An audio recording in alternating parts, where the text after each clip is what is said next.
IPL വിജയാഘോഷത്തിനിടെ Bengaluru Chinnaswamy സ്റ്റേഡിയത്തിലുണ്ടായ ദുരന്തത്തിൽ RCB marketing മേധാവി നിഖിൽ സോസലെ ഉൾപ്പെടെ 4 പേർ പോലീസ് അറസ്റ്റിലായി.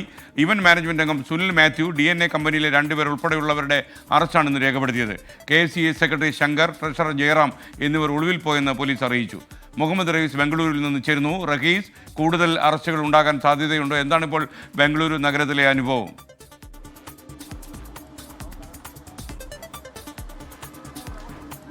SKN ഉറപ്പായും കൂടുതൽ അറസ്റ്റുകൾ ഉണ്ടാവും. നമ്മളിപ്പോൾ നിൽക്കുന്നത് ഈ കുപ്പൺ പാർക്ക് പോലീസ് സ്റ്റേഷന് മുന്നിലാണ്.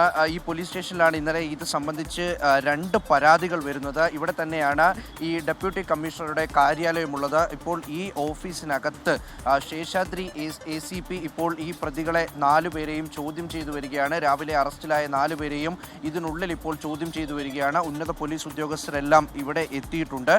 അപ്പോൾ ഏതാണ്ടൊരു 6:30 കൂടിയാണ് ഈ പ്രതികളെ അറസ്റ്റ് ചെയ്തത് എന്നാണ് പോലീസ് പറയുന്നത്. ഇവർ രാവിലെ തന്നെ ബംഗളൂരുവിൽ നിന്നും മുംബൈയിലേക്ക് കടക്കാൻ ശ്രമിക്കുകയായിരുന്നു. അതിനിടയിലാണ് ഇവരെ ഇപ്പോൾ കസ്റ്റഡിയിലെടുത്ത് ചോദ്യം ചെയ്തുകൊണ്ടിരിക്കുന്നത്.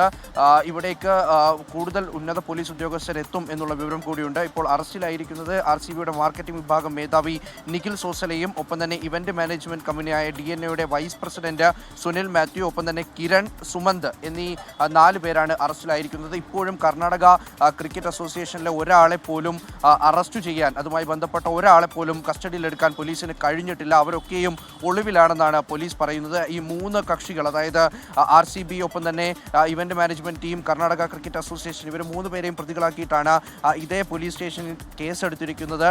എന്നാൽ ഇതിൽ 2 കക്ഷികളിൽ പെട്ടവരെ അറസ്റ്റ് ചെയ്യാൻ പോലീസിന് കഴിഞ്ഞിട്ടുണ്ട്.